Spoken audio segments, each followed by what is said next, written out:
Welcome back to the Maxwell's Wrestling Figures YouTube channel. Today I have the video that I feel like has been requested the most. Today we are doing the entire collection tour. There is so much to look at here. I'm going to try to keep it to most of the quality. We're not going to break down most of the quantity. However, if you're seeing any bins or boxes that you want me to go through at any point, I will most definitely get there. You just got to drop a comment below.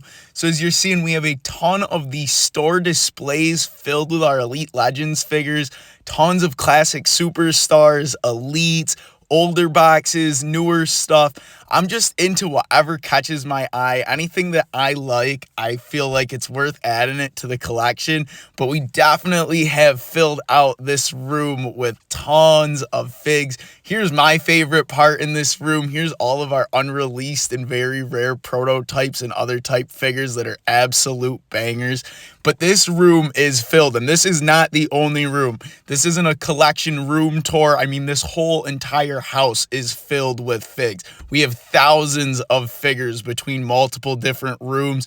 Tons of stuff boxed up and toted up because I like to keep stuff in as best shape as I can if I don't have the correct space to display it. You'll see what I mean coming up here and there is way more than just this. We'll be getting to the next room after this shelf, which if you guys do watch the Whatnot streams, you are used to this room. This is the Whatnot stream room. There are so many figures in here between all different types of lines. There are thousands in this room alone, and there's tons of loose guys, mainly loose ones stacked up in here, not too much men on card stuff. A lot of the men on card stuff, like I said, I like to keep toted away so it stays safe. There's a ton of totes between multiple different closets and lots of other different cool things. Like there's the Superstar Shootout ring. I'm going to go through some of the cooler figures that I have toted and boxed up. A lot of the signed stuff that I've gotten signed since they are absolute bangers and such cool figs.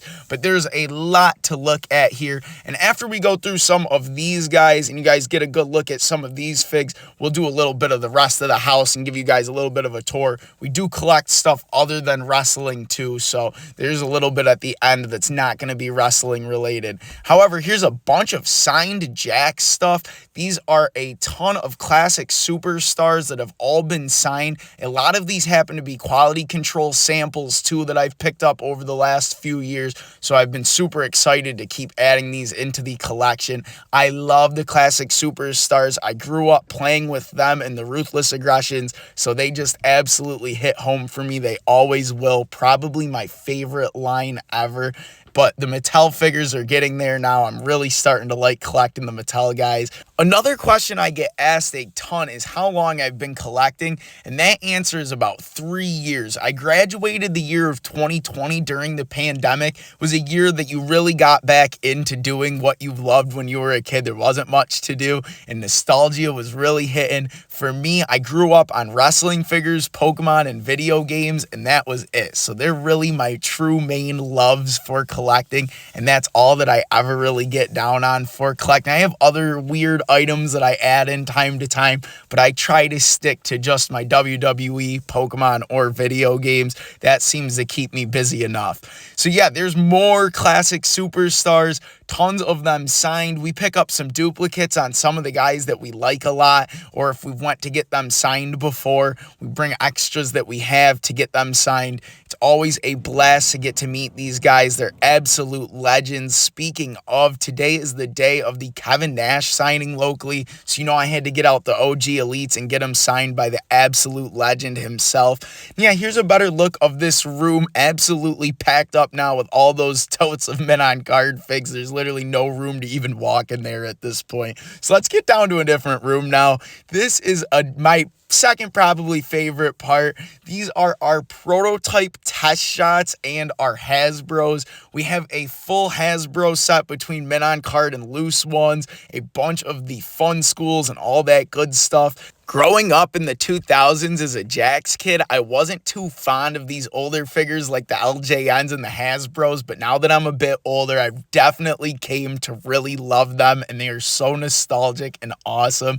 I do remember having some as a kid, but it would have been like flea market beaters that I would have played with, and they were not my favorite because I had, like I said, these classic superstars to play with, and I felt like at the time they were great. I say it all the time to you guys, these kids playing with the Mattel Elites and Ultimates have got to be so blessed. They must be great to play with. There were some of the mint on card Hasbros that we have in the collection that we have protectors for. They are sick. They look great on display. Here are some more loose figs. As I was saying, if you guys want me to do more collection deep dives in, there are more boxes than just those. There are tons and tons of loose figs in this house. There's just not tons of room to display them. Here are the classic superstars that I played with when I was a little kid. I mean, I've added a bunch of these in now, but a ton of these were my OG classic superstars that I had as a little guy that I was playing with that I didn't kill anyway. I really liked beating up my figs. I destroyed them.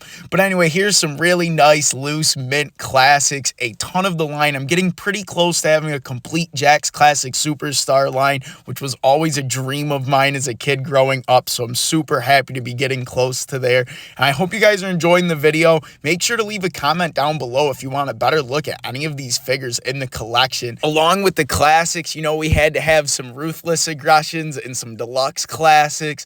Those were also some of the figs that I was playing with as a kid, so it's awesome to still have them around. As I said before, we do collect other things. Here is my Pokemon room. I love Pokemon. I've been a fan of Pokemon my entire life. I have all of the video games either brand new in the box or complete in the box, and a ton of other very unique and neat items. Some of my favorite Pokemon items in the collection have to be the complete in box Game Boy consoles, my first edition Shadowless Charizard, the sealed vintage packs from the 90s, or the Pokemon Snap kiosk that was used at Blockbuster to print out pictures. I also have some other very cool video game items like a PlayStation 4 kiosk, an original Nintendo Play Choice, and a Starlight kiosk that was used at the Children's Hospital. Now back to the figures. These are some of the holiest grails that I keep locked away. That is a mail-away Undertaker and Hulk Hogan. But best off, that is the unreleased mail-away Bret Hart that was used in Lenny Lee's magazine. That is the holy grail of the collection. You can see some other Hasbro prototype test shots and other bagged sealed figures that are absolute bangers to go with some classic superstars, 1/100s. Here is a picture of the Bret Hart unreleased mail away. This is the best fig in the collection by a mile. This has some serious history behind it and is an absolute monster. That's all the time we have for today's tour, but if you want to see more items in the collection, drop a comment down below and make sure to subscribe.